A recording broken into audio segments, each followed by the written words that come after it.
Welcome to today's Explainer. If you've been watching the automotive space lately, you've definitely noticed a massive shift.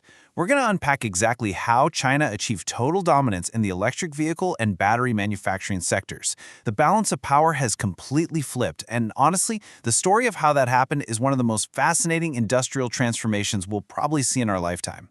So how exactly did a battery company become the world's largest EV manufacturer? Let's dive right into it. We're going to explore this wild combination of technological leapfrogging, decades of really long-term government policy, and a brutally cutthroat domestic competition. All of that paved the way for undisputed giants like BYD and CATL. And look, this isn't just a story about making cars. It's really a story about redefining what a car actually is from the ground up. To make this whole shift easy to grasp, we're deconstructing the playbook into 5 parts: the tech leapfrog, the government acting as venture capital, the ecosystem approach, the battery foundation, and finally, the next frontier. Let's get into it. Part 1. The Tech Leapfrog, Bypassing the Combustion Engine. To really get this tech leapfrog, we got to look at legacy automakers. For decades, renowned European and American brands were effectively trapped in their own think tanks, right? They were iterating super slowly, perfecting these incredibly complex internal combustion engines, obsessing over valves and pistons. But the agile Chinese companies looked at that and realized, hey, we can't beat them at their own hardware game. So what did they do? They just skipped the internal combustion engine entirely, literally bypassed it. They treated the EV as a software-first product. Their whole focus shifted to controllers, software ecosystems, batteries, and system integration. They didn't just build a different kind of engine. They essentially built a giant computer on wheels. And what's truly mind-blowing about this new ecosystem is this concept of the Tier 0 supplier. Basically today, an entrepreneur doesn't need to know how to stamp steel or build a drivetrain to start a car brand. No way! You can literally just go to a supplier, order a highly customizable, pre-designed EV platform, slap your shiny new brand on it, and boom, launch a car company without owning a single factory.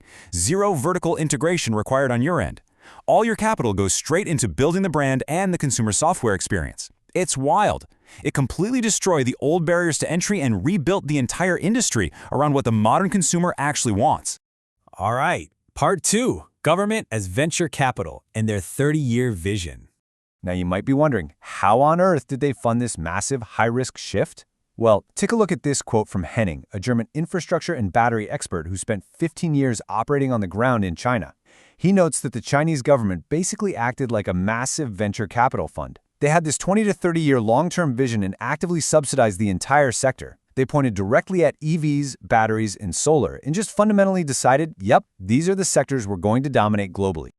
To really wrap your head around the sheer scale of this VC approach, just consider this number: 400. At one point, the government essentially threw money into a massive arena filled with about 400 different EV startup brands. They heavily subsidized the manufacturers and the consumers, running initiatives like 10 cities for 1,000 EVs. They basically flooded the zone with capital just to see who could swim. And yeah, sure, a ton of money was wasted, and there was plenty of people gaming the system to grab those subsidies. But honestly, that was just part of the brutal design. And that brings us to this number, 10. After 2 decades of an incredibly intense domestic price and technology war, and slowly shifting subsidies that forced companies to actually, build good products, those 400 companies were whittled down to roughly a dozen survivors. Just 10 or so companies left sitting at the table. But those remaining survivors, titans like BYD and CATL, they had been forged in the absolute most competitive EV market on Earth. They were lean, hyper-efficient, and completely battle-tested. Moving on to Part 3, Mastering the Ecosystem Approach and the BYD Evolution. So, those few survivors, they learned to totally master vertical integration. BYD is honestly the perfect example of this. They didn't start out making luxury sedans, right?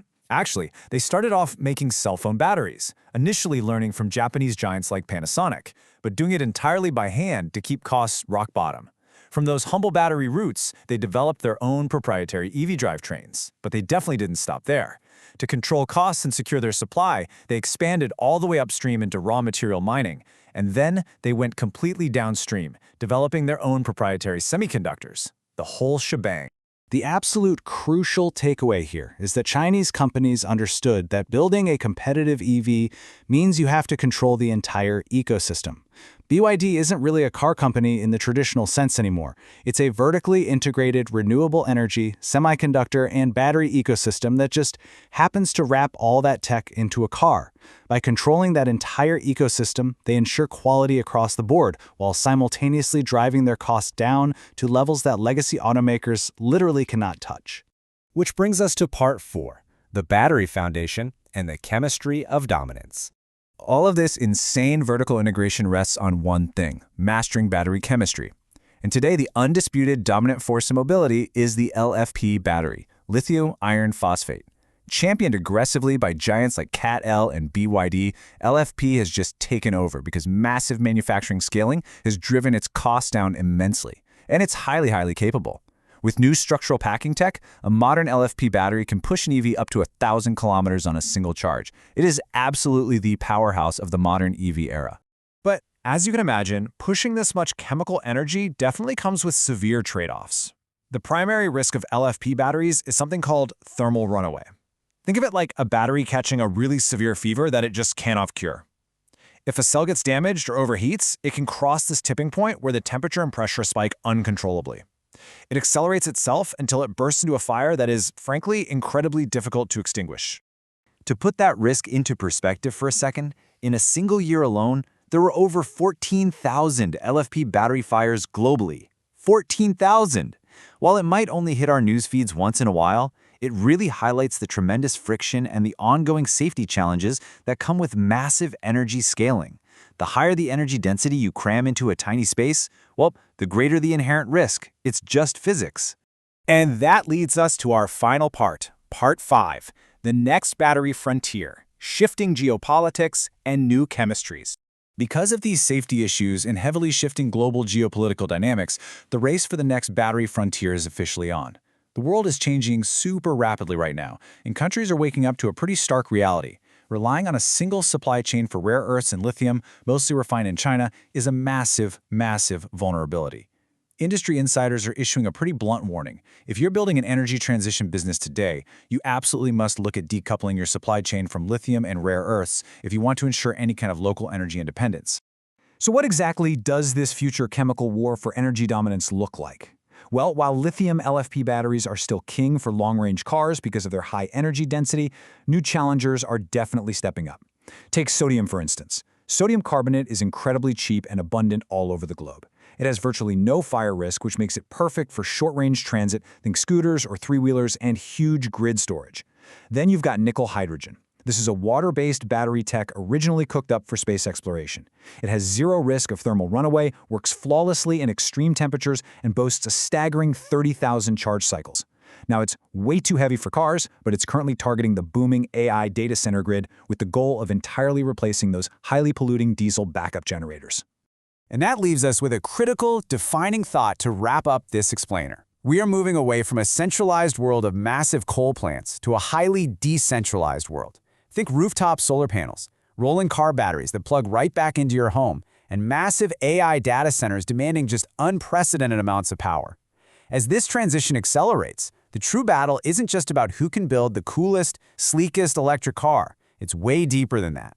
It's about who is going to control the fundamental chemical reactions, the raw materials, and the manufacturing capacity that will literally store the future of our global energy. Thanks so much for watching, and keep questioning the mechanics of the world around you.